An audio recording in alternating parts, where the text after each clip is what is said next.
Hey friends, welcome back to my channel. Long time no chatting, only vlogging. So, as you see, I'm totally ready for Halloween. How is my DC Flash t-shirt? Please tell me in the comments if it's fine and suits me. Yes, have you been thinking about Halloween, by the way? However, back to the topic, guys. I have done my own investigation based on the open resources. No, it was not a synth investigation because my knowledge is not enough for this.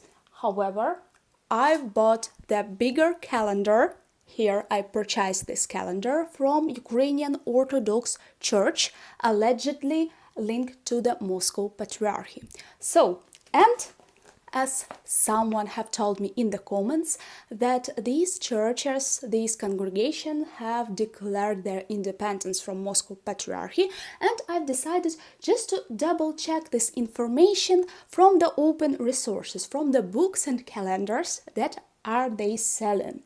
So let's dive into it. As you may know, Ukraine has two Orthodox churches that are not related to each other. One of them was related though to Constantinople Patriarchy and actually got Tomos. This is declaration of autonomy, like autokephalia. This means that this church now is sovereign church and independent church. It was in 2018. So this first one. And the second one is Ukrainian Orthodox Church. Before the 2022, it was linked official to Moscow Patriarchate and it was put in the main document, it called Ustav of the church.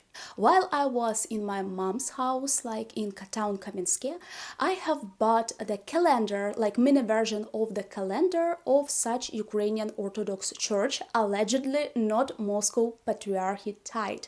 The lady in the church respectfully sold it to me. She was very kind and polite, and I made a donation to this church because the lady probably didn't know about church politics in full scope, for example. You know how they fool their congregation members. So, and I checked this mini calendar, and some articles of the calendars and events in the calendars were really weird for me. So I decided to buy full version. I purchased on the website. Guys, here is orthodoxal calendar of 2024 of the church holidays. And war in Ukraine, I want to mention that it has been ongoing for 2 years already. And what we see in this calendar, let's check. We see the days of special commemoration.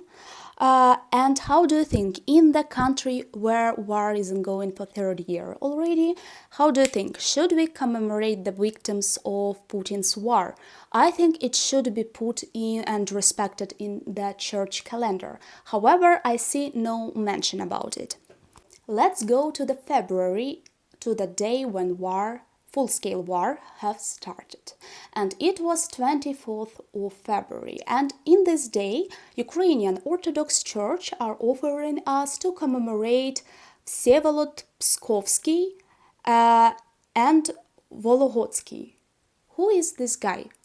With full respect, we can assume that war issues are not related to religious, for example. However, I think that praying for our refugees, for our captives, and for our militaries is an essential thing. However, let's take a look if they are commemorating the victims of the war in Soviet Union, like 9th of May. Do you remember this famous day in Russia where they are chanting, "We can repeat"? Let's check the date, 9th of May, guys. Yes, on the 9th of May they have a day of victory and commemoration of fallen heroes. Guys, so 9th of May, Day of Victory, we are commemorating in Ukrainian Orthodox Church of Moscow Patriarchate, but the day of the beginning of full-scale invasion, we are not commemorating the victims. I think it's minimum weird. And for me, it's weird that we are commemorating the icons of old Russian Virgin Mary. that translates in Ukrainian like Staroruська ікона Божої Матері. I've learned that Ukrainian Orthodox Church is praising many saints and icons that are not related to Ukrainian spiritual traditions. For example, cousin icon of the Virgin Mary. Its history begins in 16th centuries. However, Bogdan Khmelnytsky united our lands into alliance with Russia only in 17th century. By the way, the calendar is in Russian language, you see it here. However, we are not blaming language, we are checking the inside, the content of this calendar. On 23rd of November, they are offering us to commemorate Alexander Nevsky, if we are speaking Russian. Who is this guy? I've checked some historical YouTube channels, I mean Roman Malenkov's channel. I wish he could do it in English because it's very interesting, guys. Alexander Nevsky had close ties with Mongol Khans and collaborated with them. Meanwhile, even after Mongol Khans killed his father, after Mongols' invasion of Rus, he acknowledged the supremacy of the Golden Horde and received a pattern to rule from the Khan Batui. Nevsky used this relationship with Mongols to strengthen his power and fight against other princes, particularly his own brother Andrei Yaroslavich, who has claimed power in Vladimir Suzdal Principality. By the way, Joseph Stalin actively used the image of Alexander Nevsky for propaganda and strengthened his power. For example, in the film of Sergei Yesenin in 1938, the film was called Alexander Nevsky, and this film released under the supervision of the Politburo. Stalin used Nevsky's name during World War II and also in quasi-religion symbolism. These measurements helped create a symbolized image of Alexander Nevsky, which served as a tool for reinforcing Soviet ideology and Stalin's power. So I do not think we should commemorate such saint. But yet, guys, what was super weird for me is their notebook, the list of all the eparchies and dioceses. And among of them, they are offering us Simferopol Diocese. Simferopol Diocese is Orthodox Church that's situated on occupied Crimea and who publicly attached to Moscow Church, Moscow Orthodox Church, that is prohibited in Ukraine. This Diocese of Feodosia actually condemned the declaration of independence from Moscow Patriarchate when Ukrainian Orthodox Church that was situated on not occupied territories of Ukraine, we will pray to Jesus that they stayed so not occupied. So they condemned. However, Ukrainian Orthodox Church are still offering this diocese in their notebook, and this is super weird for me. And after I've started to check Simferopol's diocese department and found that among of them are department for negotiation with armed forces and listed Mail.ru domain. How do you think? Which Russian forces is this? Is it Ukrainian or Russian? I think it's Russian. And what was weird also is the sector with the work with Cossacks in city Simferopol. I want to make sure that you understand that Cossacks are not Ukrainian-like organization. They meant Cossacks, the Russian armed extremist organization. Also in this notebook, they are offering to contact with monks and giving us Russian numbers that starts from +7, and this is super weird. Guys, traditionally, I would like to take some pause here and express my gratitude to every and each of you who donated to Jane as a content creator to support this YouTube channel and YouTube community. I'm growing together with YouTube and trying to make my content more mindful. If you have noticed it, please put the comments to this video.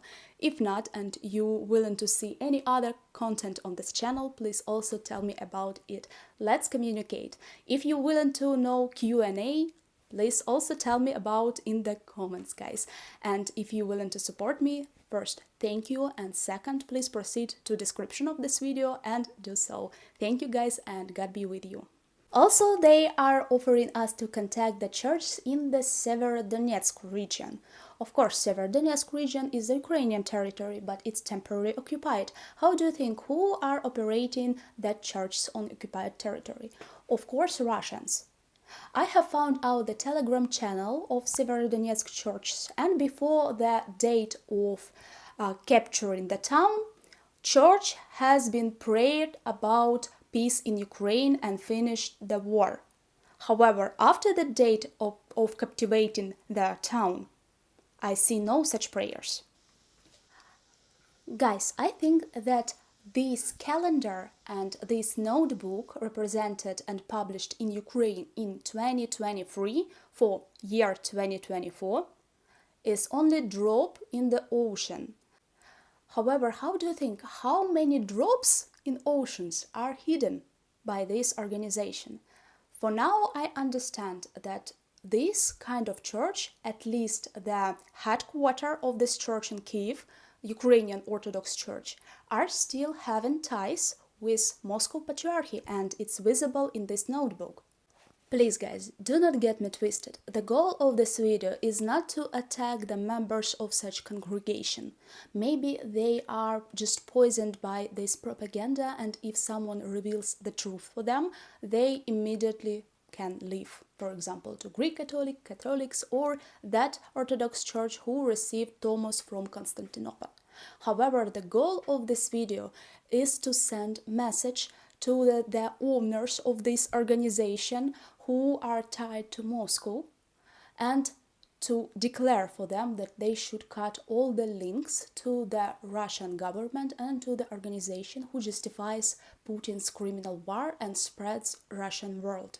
And of course, guys, the second goal of this video is to give you the argument and instrument to fight Russian trolls when they are saying that Ukrainian Orthodox Church has already separated from Moscow Patriarchate. Now we see that it's not quite true. So friends, thank you for being here with me and dedicated some of your precious time to check this video. Hope such investigative commentary content is good for you. If not, please revert to me in the comments and tell me what do you want to see on this channel. And I guess this is it for today. Please tell me in the comments if church topic and history is suitable for you and you're ready to check another videos about this topic. And see you next time. Bye guys.